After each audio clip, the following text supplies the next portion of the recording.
जय हिंद दोस्तों, स्वागत है आपका आपके अपने परिवार क्रांतिकारी ज्ञान पर।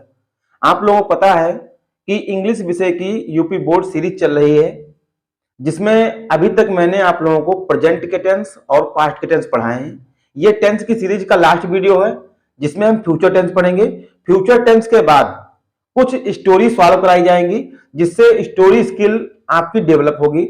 आप यहाँ पे देखेंगे कि ये सीरीज लेने से पहले स्टोरी स्किल आपकी कितनी थी, क्योंकि डायरेक्ट जो है क्वेश्चन नहीं पूछे जाते हैं। कहने का मतलब डायरेक्ट टेंस आपको एक एक नहीं बनवाई जाती है, पूरी की पूरी एक स्टोरी दे दी जाती है, जिसमें बहुत प्रकार के सेंटेंस मिक्स होते हैं, वो आपको बनाने होते हैं। जिसमें ये 12 जो सेंटेंस हैं, इनका मेन रोल होता है। तो आज जो है फ्यूचर टेंस पढ़ेंगे। फ्यूचर टेंस पढ़ने के बाद हम आपको स्टोरी बनाना बताएंगे, कैसे स्टोरी बनाई जाती है, और उसके बाद आगे के टॉपिक चालू होंगे। ठीक है, तो आज जो है फ्यूचर टेंस, फ्यूचर में भी इंडेफिनिट,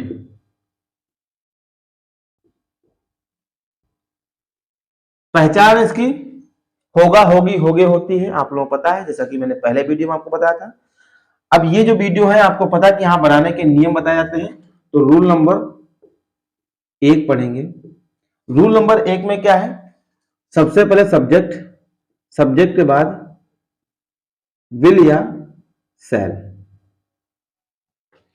प्लस अगर निगेटिव वाक्य है तो नॉट लगाएंगे। उसके बाद वर्ब की फर्स्ट फॉर्म, फिर ऑब्जेक्ट।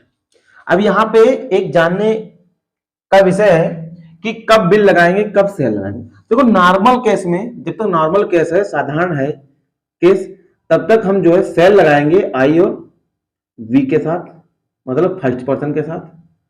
और बाकी जो सेकंड पर्सन, थर्ड पर्सन, जो भी इन आई और वी के अलावा जो भी आपका सब्जेक्ट बचता है, उसके साथ हम लोग विल का प्रयोग करते हैं।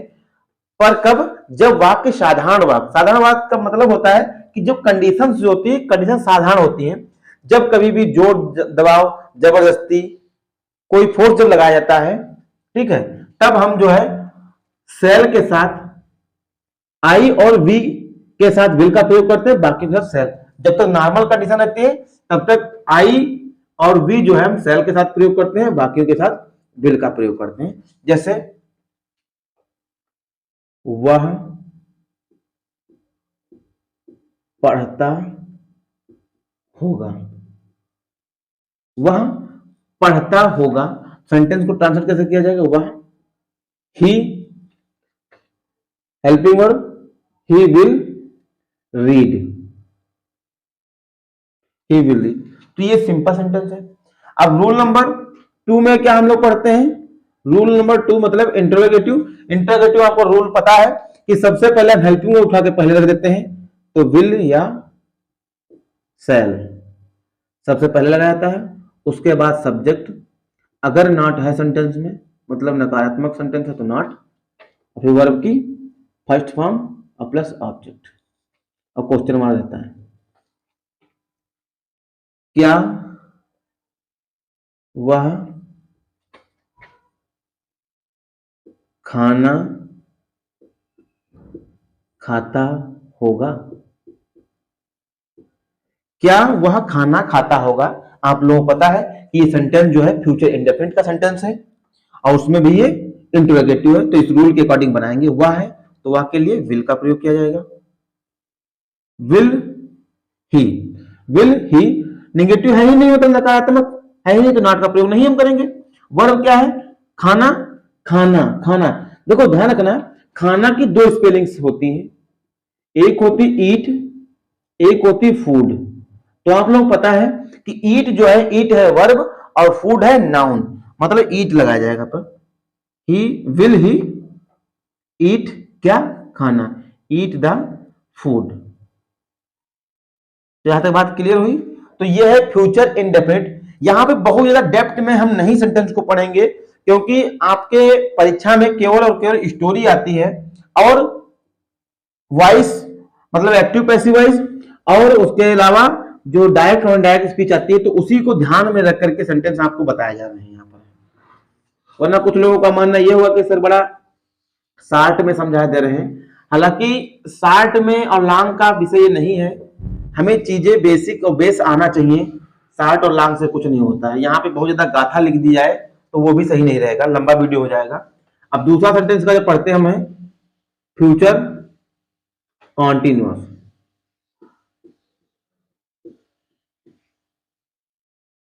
अब इसकी पहचान होती है, रहा होगा, रही होगे, रहे होंगे, ये इसकी पहचान होती है जो आपको पता होगा। अब रूल नंबर 1 हम पढ़ेंगे।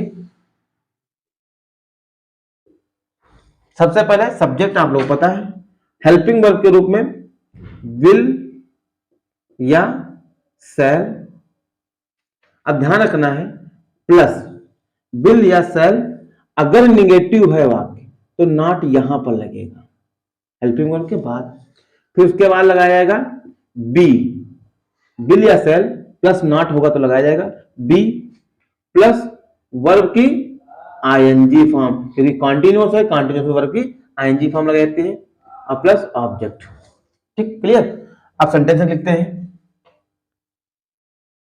वह खाना बना रही होगी। वह खाना बना रही होगी, ये सेंटेंस है, इसको ट्रांसलेट किया जाएगा इस नियम के अकॉर्डिंग। सी, विल या शैल में से एक चीज लगाई जाएगी, विल, नॉट है ही नहीं, बी।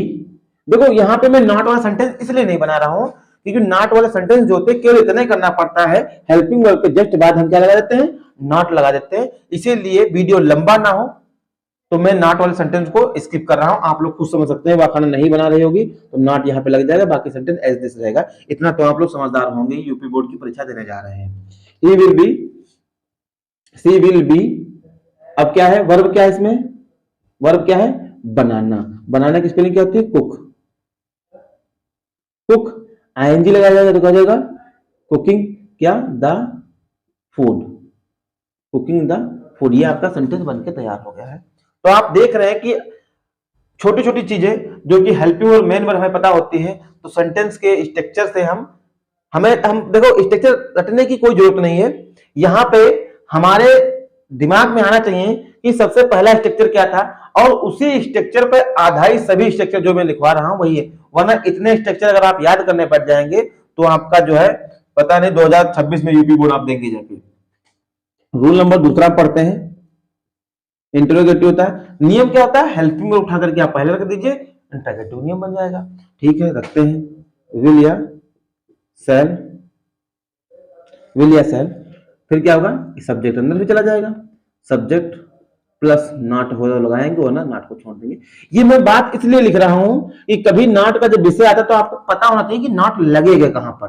ठीक, मैं लगा नहीं रहा हूं पर आपको पता होना चाहिए कहां पे नॉट लगेगा,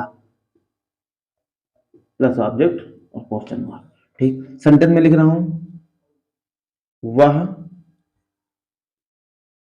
खाना क्यों पका रही होगी। वह खाना क्यों पका रही होगी, आपको पता है क्वेश्चन वर्ड बीच में मिल रहा आपको है, तो सबसे पहले इसकी स्पेलिंग लिखते हैं भाई। अब जो रूल होता है रूल को अप्लाई हम कर देते हैं, अगर ये यहाँ पे क्या दिया गया होता तो हम यही रूल रखते हैं। ठीक है, why will, why will she, why will she be cooking the food. Concept clear है यहां से। ये छोटी छोटी चीजें अगर आप थोड़ा गौर करके करेंगे तो जीवन में कभी भी आप सेंटेंस भूलने वाले नहीं है। और यकीन मानिए अगर आपको सेंटेंस आते हैं तो इंग्लिश रीडिंग और उसका अनुवाद करने में आपको काफी मदद मिलेगी। ठीक है, तो अब जो अगला सेंटेंस है वो हम पढ़ेंगे future perfect tense.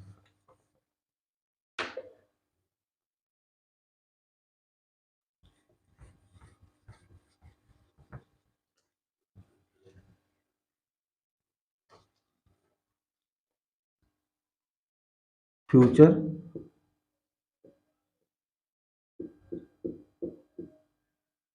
Perfect, future perfect आपको पता है इसमें होगा चुका होगी, चुके होगे, चुके होंगे आदि शब्द आते हैं। ठीक है, रूल नंबर 1 पढ़ेंगे, जिसमें आपको पता सबसे पहले सब्जेक्ट, सब्जेक्ट के बाद हेल्पिंग वर्ब विल या शैल, प्लस अगर निगेटिव है तो नॉट यहीं पर आएगा, विल शैल के बाद था नॉट आता है। ठीक, उसके बाद क्या लगाया जाएगा, हैव, और उसके बाद वर्ब की थर्ड फॉर्म आपको पता है परफेक्ट टेंस में लगती है, उसके बाद ऑब्जेक्ट। ये इसका स्ट्रक्चर होगा। जैसे सेंटेंस क्या है, वह खाना खा चुकी होगी, वह खाना खा चुकी होगी, ये सेंटेंस आपका है। इसी स्ट्रक्चर के अकॉर्डिंग हम बनाते हैं। वह मतलब सी विल नॉट है ही नहीं, हैव, सी विल हैव, अब वर्ब क्या है, ईट, खाना, ईट एट ईटन, ईटन क्या, the food, eaten the food. अब ये तो सिंपल सेंटेंस है। इंट्रागेटिव आप लोगों को पता है कि इंट्रागेटिव का रूल क्या होता है, हेल्पिंग उठा करके सबसे पहले रख देते हैं, इंट्रागेटिव रूल बन जाता है। तो इस हेल्पिंग उठा कर पहले रखते हैं, विल या शैल प्लस सब्जेक्ट, प्लस अगर निगेटिव है तो नॉट लगाएंगे और ना छोड़ देंगे। फिर हैव और वर्ब की थर्ड फॉर्म और प्लस सब्जेक्ट, और लास्ट में आपको पता है क्वेश्चन मार्क रहता है। तो एक सेंटेंस में लिख रहा हूं, क्या वह खाना खा चुकी होगी, क्या वह खाना खा चुकी होगी, ये सेंटेंस आपके सामने है। आप लोग कमेंट बॉक्स में कमेंट करके इसका उत्तर बताएंगे कि सेंटेंस कैसे बनेगा। कुछ नहीं करना, केवल और केवल हेल्पिंग उठा करके पहले आप रख देना, सेंटेंस आपका बन जाएगा। तो इसमें कोई कठिन सेंटेंस भी नहीं है। आप लोग कमेंट बॉक्स में कमेंट करके जरूर बताएंगे कि ये सेंटेंस कैसे बनेगा। अब इसका लास्ट टेंस हम पढ़ते हैं, फ्यूचर का, फ्यूचर परफेक्ट कंटीन्यूअस पढ़ते हैं। इसके बाद सेंटेंस आपके 12 सेंटेंस कंप्लीट हो जाएंगे।